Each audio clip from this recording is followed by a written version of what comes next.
नमस्कार दोस्तों, स्वागत है आपका आज की फटाफट बड़ी खबरों में। एक बार फिर हम हाजिर हैं आज की सभी बड़ी खबरों को लेकर। इस वीडियो में हम आपको बताने वाले हैं आज की बेहद बड़ी खबरें, लिहाजा इस वीडियो को पूरा आखिर तक देखें। इसलिए दोस्तों इस वीडियो को लाइक और शेयर भी जरूर कर दें। आज की बड़ी खबरों में हम आपको बताएंगे, जी हां, मध्य प्रदेश के इन जिलों में आज भारी बारिश के आसार। येलो अलर्ट भी जारी हुआ 10 सितंबर तक। बंगाल की खाड़ी में आंध्र तट और उड़ीसा तट के बीच एक ऊपरी हवा का चक्रवात बनने की संभावना है। इसके कम दबाव के क्षेत्र में तब्दील होकर आगे बढ़ने के आसार भी हैं। इस सिस्टम से प्रदेश में अच्छी बरसात की उम्मीद है।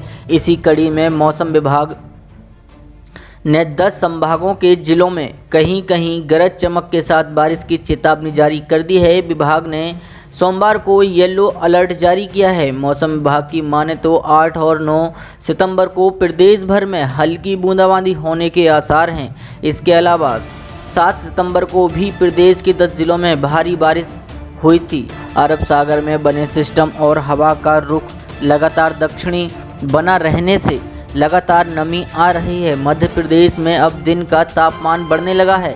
इससे शाम के समय गरज चमक के साथ बौछारें पड़ने लगती हैं। 10 सितंबर तक बंगाल की खाड़ी में आंध्र तट और उड़ीसा तट के बीच एक ऊपरी हवा का चक्रवात बनने की संभावना जताई गई है।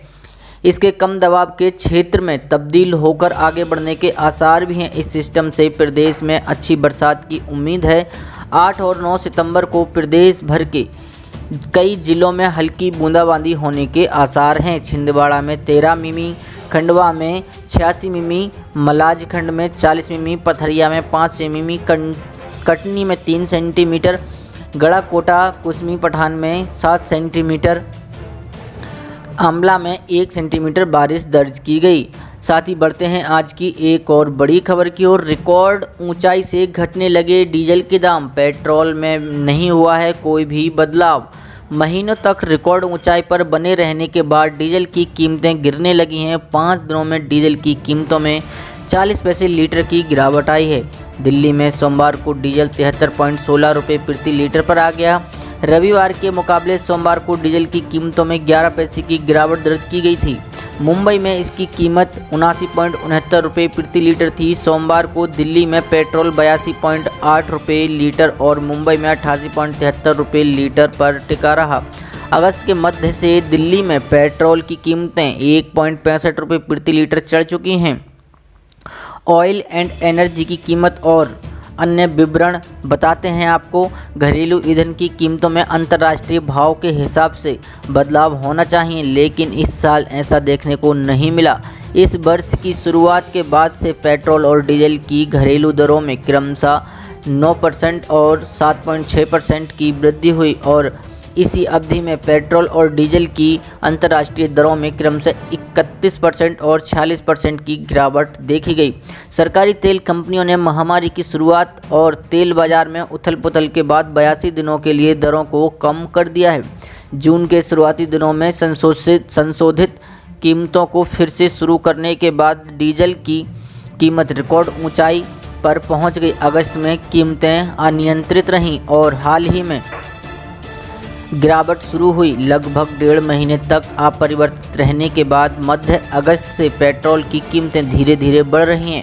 हिंदी में पर्सनल फाइनेंस और शेयर बाजार के नियमित अपडेट्स के लिए लाइक करें हमारी वीडियो को, हमारा चैनल को सब्सक्राइब कर लें और इस वीडियो को शेयर भी जरूर करें। साथ ही बढ़ते हैं आज की एक और बड़ी खबर की ओर। 10% टूटा सोने का भाव।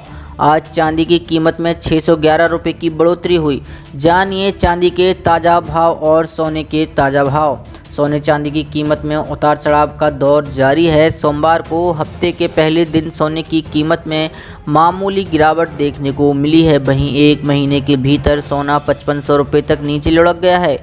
अगस्त से लेकर अब तक सोने की कीमत में 10% की गिरावट दर्ज की गई है। मांग की कमी के साथ साथ निवेशकों के उत्साह में आई कमी के चलते सोने की कीमत में गिरावट देखने को मिल रही है। जी हां, सोने के भाव बीते हफ्ते 800 रुपये आदि की गिरावट देखने को मिली है। सोना 3 कारोबारी दिनों में ही 800 रुपये से अधिक नीचे लुढ़क गया है। वहीं एक महीने के आंकड़े पर नज़र डालें तो 7 अगस्त से 6 सितंबर के बीच में सोने की कीमत में लगभग 6,000 रुपये की गिरावट आई है। सोना 7 अगस्त को जहां 56,200 रुपये प्रति 10 ग्राम पर पहुंच गया था, तो वहीं वर्तमान में सोने की कीमत 51,200 रुपये प्रति 10 ग्राम पर बनी हुई है, यानी सोने की कीमत में करीब 10% की गिरावट दर्ज की गई है।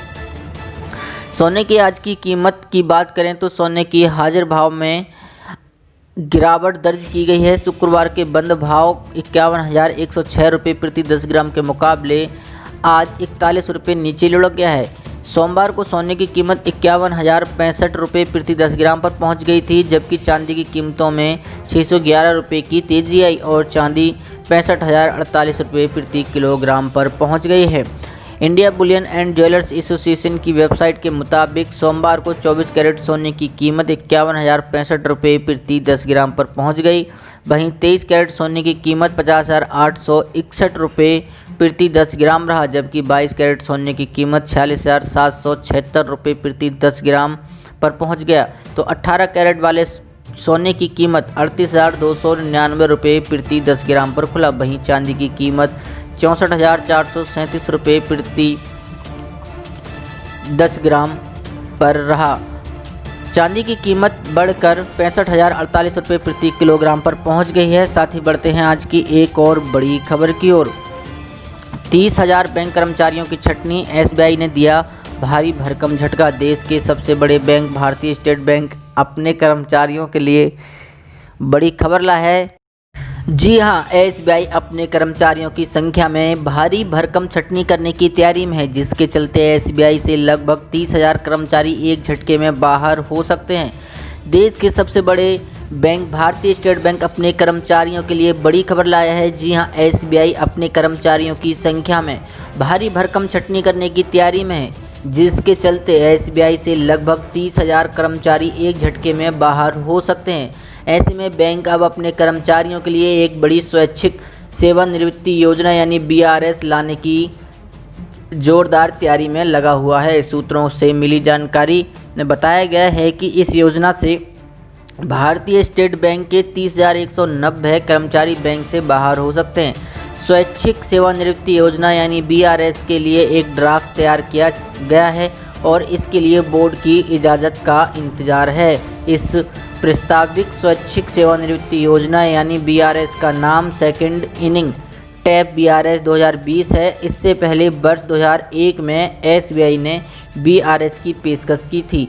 एसबीआई के कुल कर्मचारियों की संख्या 31 मार्च 2020 तक लगभग 2.5 लाख थी, जबकि मार्च 2019 तक यह संख्या 2,57,000 थी। प्रस्तावित ड्राफ्ट के अनुसार कुल 1,15,065 अधिकारी और 18,625 कर्मचारी बीआरएस स्कीम के लिए पात्र होंगे। बैंक का कहना है कि लागत में कटौती के लिए यह पहल की जा रही है। इससे 2,000 करोड़ रुपए से अधिक की बचत होगी। इसमें कहा गया है कि यदि योजना के तहत रिटायरमेंट के योग्य कर्मचारियों में से 30% भी बीआरएस का विकल्प चुनते हैं, तो जुलाई 2020 के वेतन पर आधारित अनुमान के तहत एसबीआई को करीब 1,662.86 करोड़ रुपए की बचत होगी। साथ ही बढ़ते हैं आज की एक और बड़ी खबर की ओर। लाखों कर्मचारियों के लिए खुशखबरी है, सरकार देगी एक खास सुविधा, खत्म हो जाएगी बुढ़ापे की टेंशन। सरकार ने रिटायर्ड केंद्रीय कर्मचारियों को बड़ी खुशखबरी दी है। अब से पेंशन भोगी को अपने पीपीओ को संभाल कर रखने की चिंता से मुक्ति मिल गई है। दरअसल केंद्रीय नागरिक पेंशन भोगी अब अपने पेंशन पेमेंट ऑर्डर को डिजी लॉकर में सुरक्षित रख सकते हैं। सरकार की ओर से जारी बयान के मुताबिक पेंशन भोगी कल्याण विभाग ने कई बार ऐसा देखा गया है, पेंशन भोगियों ने समय के साथ अपने पीपीओ की वैलिड कॉपी को कहीं खो दिया है या फिर संभाल कर नहीं रखा। इसी को देखते हुए सरकार ने रिटायर्ड कर्मचारियों के लिए सुविधा शुरू की है। रिटायर्ड कर्मचारियों को इसके साथ ही सरकार ने बयान में कहा है कि पीपीओ की अनुपस्थिति में इन पेंशन भोगियों को अपने रिटायरमेंट के बाद कई कठिनाइयों का सामना करना पड़ता है। उन्हें इधर उधर ना भटकना पड़े, इसलिए ये सुविधा दी जा रही है। ये सुविधा भविष्य सॉफ्टवेयर के साथ शुरू की गई है। ये पेंशनर के लिए सिंगल विंडो प्लेटफॉर्म यानी भविष्य अब रिटायर्ड कर्मचारियों के डिजी लॉकर खाते को भविष्य खाते से लिंक कराने की सुविधा भी दे रहा है। सरकार की इस सुविधा से पेंशनर डिजी लॉकर में पीपीओ को संभाल कर रख सकेंगे। इसके साथ ही इसकी कॉपी का प्रिंट आउट भी निकाल सकते हैं। इस पहल से पेंशनर के पीपीओ का स्थायी रिकॉर्ड डिजी लॉकर में रहेगा। आपको बता दें कि डिजी लॉकर एक डिजिटल डॉक्यूमेंट वॉलेट है। इसमें महत्वपूर्ण डॉक्यूमेंट की डिजिटल कॉपी स्टोर कर कहीं भी कभी भी एक्सेस की जा सकती है। ऐसी बड़ी खबरों को देखने के लिए हमारे चैनल को सब्सक्राइब करें और वीडियो को लाइक शेयर जरूर करें। धन्यवाद।